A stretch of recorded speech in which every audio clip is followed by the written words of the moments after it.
Holes, Chapter 4. Stanley felt somewhat dazed as the guard unlocked his handcuffs and let him off the bus.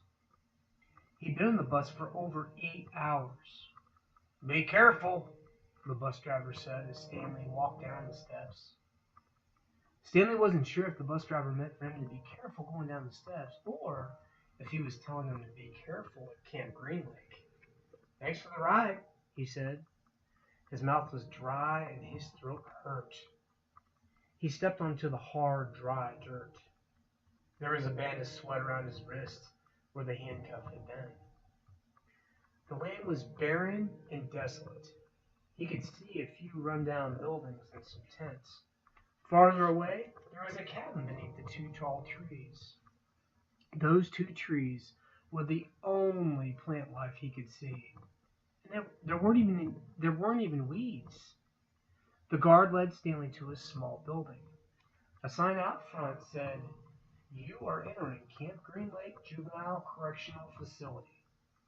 Next to it was another sign which declared that it was a violation of the Texas Penal Code to bring guns, explosives, weapons, drugs, or alcohol onto the premises.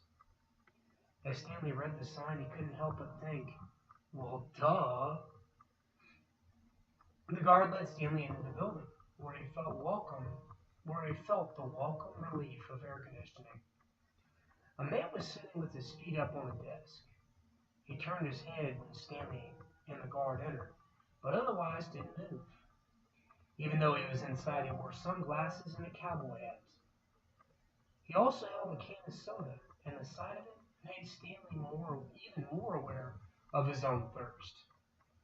He waited while the bus guard gave the man some papers to sign. "That's a lot of sunflower seeds," the bus guard said. Stanley noticed a burlap sack filled with sunflower seeds on the floor next to the desk. "Yeah, I quit smoking last month," the man with the cowboy hat said. He had a tattoo of a rattlesnake on his arm, and as he signed his name, the snake's rattle seemed to wiggle. "I used to smoke a pack a day. Now I eat a sack of these every week," the guard laughed. There must have been a small refrigerator behind his desk, because the man in the cowboy hat produced 2 more cans of soda. For a second, Stanley hoped that one might be for him, but the man gave one to the guard, and the other was for the driver. 9 hours here, 9 hours back," the guard grumbled. "What a day." Stanley thought about the long, miserable bus ride and felt a little sorry for the guard and the bus driver. The man in the cowboy hat spit sunflower shells into the waste paper basket. Then he walked around the desk to Stanley. "My name is Mr. Sir," he said. "Whenever you speak to me, you must call me by my name. Is that clear?"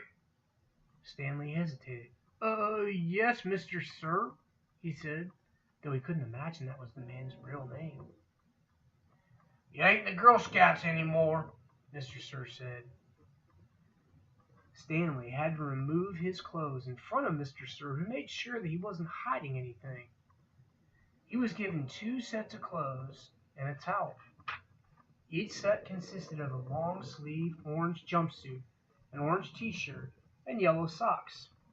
Stanley wasn't sure if the socks had been yellow originally. He was also given white sneakers, an orange cap, and a canteen made of heavy plastic, which unfortunately was empty. The cap had a piece of cloth sewn to the back of it for neck protection. Stanley got dressed. The clothes smelled like soap. Mr. Sir told him that he should wear 1 set to work and 1 set for relaxation.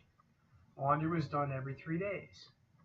On that day, his work clothes would be washed, and the other would become his work clothes, and then he would get clean clothes to wear while resting. "You are to dig 1 hole each day, including Saturdays and Sundays. Each hole must be 5 feet deep and 5 feet across in every direction. Your shovel is your measuring stick. Breakfast is served at 4:30. Stanley must have looked surprised, because Mr. Sir went on to explain that they started early to avoid the hottest part of the day. Yeah, ain't gonna be nobody to babysit you, he added. The longer it takes you to dig, the longer you'll be out in the sun. If you dig up anything interesting, you're to report it to me or any other counselor. When you finish, the rest of the day is yours. Stanley nodded to show he understood. This isn't a Girl Scout camp, said Mr. Sir. He checked Stanley's backpack and allowed him to keep it. Then he led Stanley outside in the blazing heat. Let me take a good look around you, Mr. Sir said. What do you see? Stanley looked out across the vast wasteland. The air seemed to be thick with heat and dirt. Not much, he said. Then hastily he added, Mr. Sir. Mr. Sir laughed. You see any guard towers? No. How about any electric fences? No, Mr. Sir. There's no fence at all, is there? No, Mr. Sir. You want to run away? Mr. Sir asked him. Stanley looked back at him, unsure what he meant. If you want to run away, go ahead and start running. I'm not going to stop you. Stanley didn't know what kind of game Mr. Sir was playing. If you're looking for my gun, don't worry. I'm not going to shoot you. He tapped his holster. This is for yellow-spotted lizards. I wouldn't waste a bullet on you. I'm not going to run away, Stanley said. Good thinking, said Mr. Sir. Nobody runs away from here. We don't need a fence. Know why? Because we only got water. We got the only water for 100 miles. You want to run away? You'll be buzzard food in 3 days. Stanley could see some kids dressed in orange carrying shovels, dragging themselves toward the tents. You thirsty? Asked Mr. Sir. Yes, Mr. Sir, Stanley said gratefully. Well, you better get used to it. You're going to be nothing but thirsty for the next 18 months. Holes, Chapter 5. There were 6 large gray tents, and each of them had a black letter on it, A, B, C, D, E, or F. The first 5 tents were for the campers. The counselors slept in F. Stanley was assigned to D tent. Mr. Pendanski was his counselor.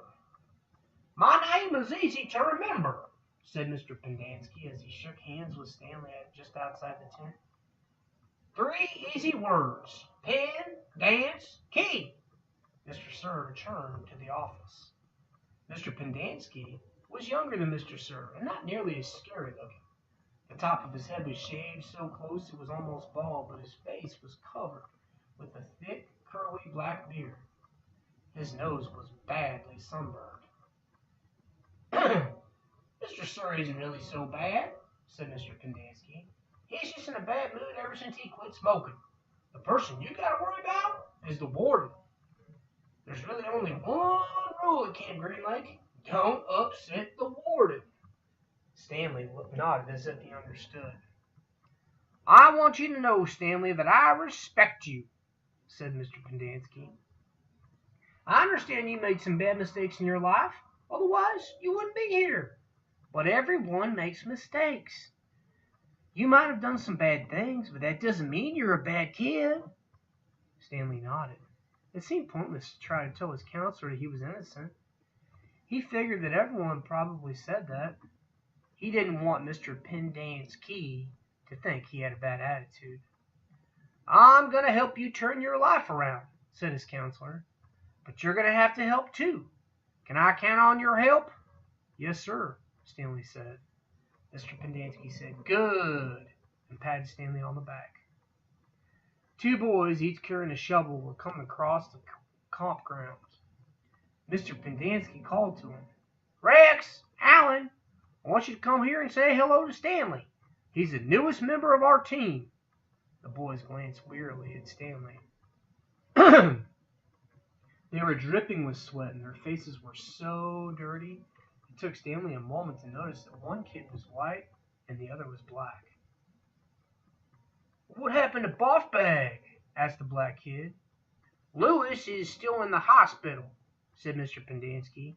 "He won't be returning." He told the boys to come shake Stanley's hand and introduce themselves. "Like gentlemen." "Hi," the white kid grunted. "That's Alan," said Mr. Pendanski.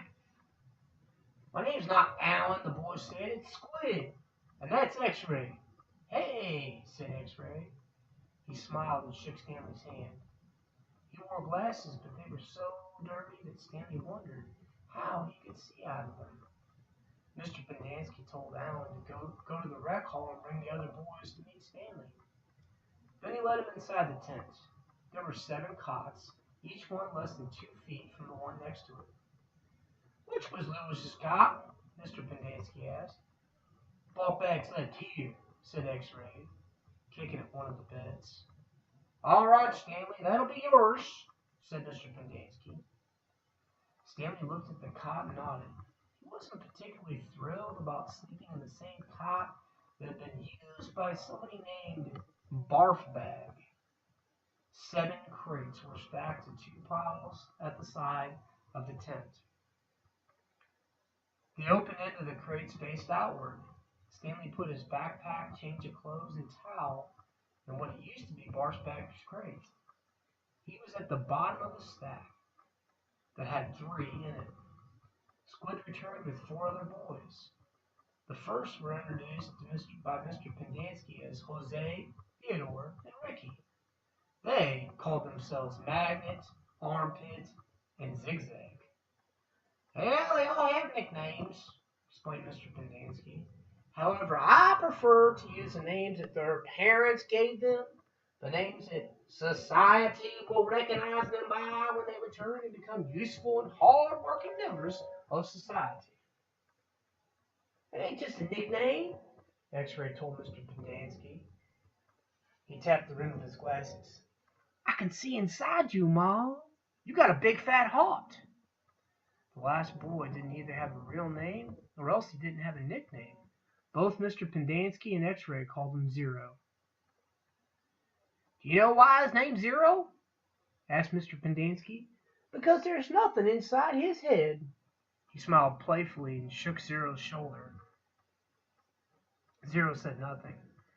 "And that's Mom," the boy said. Mr. Pendanski smiled at him. "If it makes you feel better to call me Mom, Theodore, go ahead, call me Mom." He turned to Stanley. "If you have any questions, Theodore will help you. You got that, Theodore? I'm depending on you." Theodore spit a thin line of saliva between his teeth, causing some of the other boys to complain about the need to keep their homes sanitary. "You were all new here once," said Mr. Pendanski, "and y'all know what it feels like. I'm counting on every one of you to help Stanley." Stanley looked at the ground. Mr. Pendanski left the tent, and as soon as the other boys began to file out as well, taking their towels and changing clothes with them, Stanley was relieved to be left alone, but he was so thirsty he felt as if he would die if he didn't get something to drink soon. "Hey, Theodore," he said, going after him, "do you know where I can fill my canteen?" Theodore whirled around and grabbed Stanley by his collar. "My name's not Theodore," he said. "It's Armpit." He threw Stanley to the ground. Stanley stared up at him, terrified. "There's a water spigot on the shower wall." "Thanks, Armpit," said Stanley. As he watched the boy turn and walk away, he couldn't wait for the life of him to figure out why anyone would want to be called Armpit. In a way, it made him feel a little better about having to sleep in a cot that had been used by somebody named Barfbag. Maybe it was a term of respect.